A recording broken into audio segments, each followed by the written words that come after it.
Welcome back to our Christmas content advent calendar. Today we're diving into Lightroom. We're going to be talking about how you can make your subject pop. It's really easy, it's really simple actually.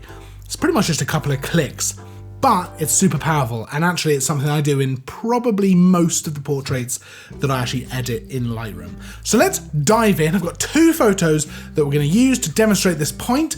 Let's get to it. So I've got this photo, which you may have seen in a couple of different videos. It's taken with a Sigma 35mm f1.2, really lovely lens. It was in a previous video we did about editing and how you can separate background and foreground and stuff like that. But today we're going to use a very simple method to just make our subject pop a tiny bit more. Now, generally with a photo, your eye is going to be drawn to the brightest part of the photo. So in this situation, we want her to be the focus, and really we want her face to be the focus of the image. So the easiest way to do that, because we've got some bright areas up in the top left of the photo, really the whole photo is kind of a similar sort of brightness. You know, there is a good amount of light on her face, but we could probably enhance that a little bit. Now, if you've seen our Tutorial Tuesday video about editing with the filters in Lightroom, so things like the gradient filter, radial filter, things like that, you're going to be right at home here. We're going to be using the radial filter, very, very simple thing just to make this work. So the radial filter is found in the top right of Lightroom, just above all the settings here. It's this little circle icon.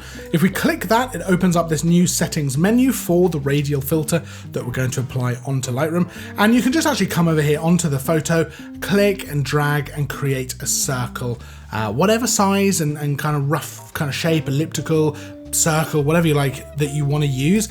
Generally, what I would suggest is create a circle that is big enough to kind of cover your subject's face roughly, a bit like that, with a little bit of room out to the edges, because we're effectively going to feather this mask. So that's what we're doing. We're creating a mask.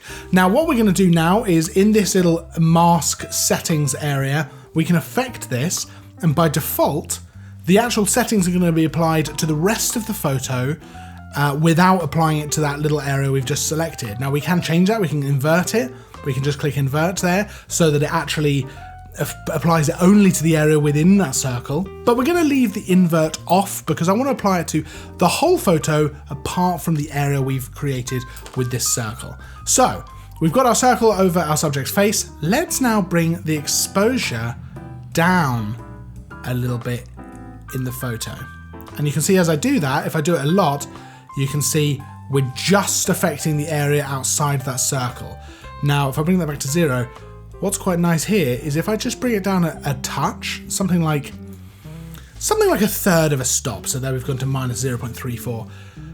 That has now, if I click done, that has now darkened the rest of the photo, leaving her face at the same brightness level that it was. And if I show you before and after, that's before, that's after. It's not a massive difference, but it does just make her face probably the brightest part of that image. And if you don't think it's enough, you can go back to the radial filter setting and you can see there's a little marker here where that filter is. You can click on that and you can go in and affect it. You could do it some more if you wanted to. So now we've gone just over half a stop. And actually, it doesn't look like we've done that much. It's pretty subtle, but it makes a big, big difference in terms of making her the focus of the image, making her the brightest part, so your eye is drawn to her. Now I've got this second photo here. It's a nice portrait, an autumnal portrait, where we've got the red leaves all around, which is really, really nice. Her face is probably the brightest part of the image, but let's go in and just darken the areas around just to make her pop a little bit more. Now let's come up to radial filter. Let's just draw a nice circle that's going to go over her face. I'm terrible at drawing them actually around the face. I always start thinking that I'll drag it down from the corner, but that's just not how it works. And then I have to drag and move it, but it's no problem. It's super easy to do. Now there we go. We've got a nice circle around her face there. And let's just drag that exposure down just a touch. A third of a stop is probably enough there. And it just makes her the brightest part of the image. Now with this image, you might actually think, well, I'd like those red leaves to actually be pretty bright.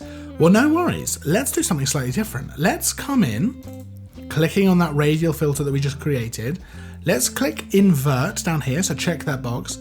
And let's just bring the exposure up a touch. Now when we do that, we might want to bring the highlights down just a touch as well, because otherwise her face is getting a little bit overexposed.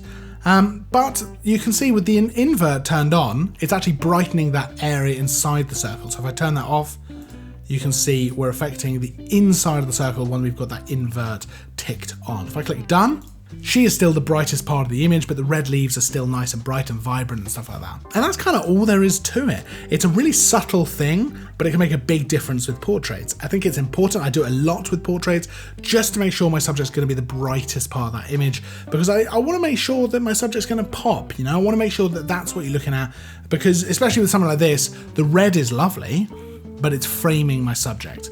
And, you know, most portraits, that's the case. The subject, I mean, it's called the subject for a reason, you know? So I guess the subject is the subject.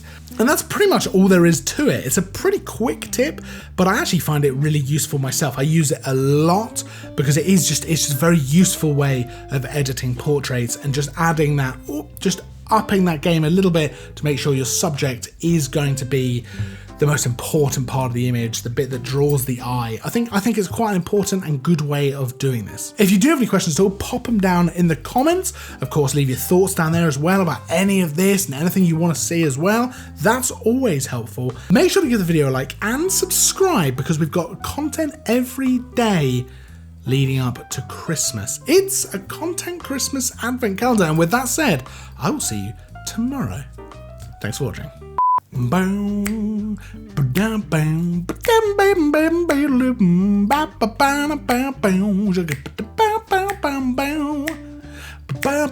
I love Christmas music. It's like my favourite time of year because you can just listen to jazz like all the time. I can listen to jazz all the time if I wanted to now. But whew, Christmas jazz. Now you're talking.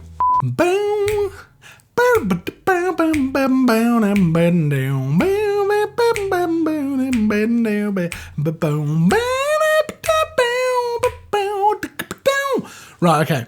Here is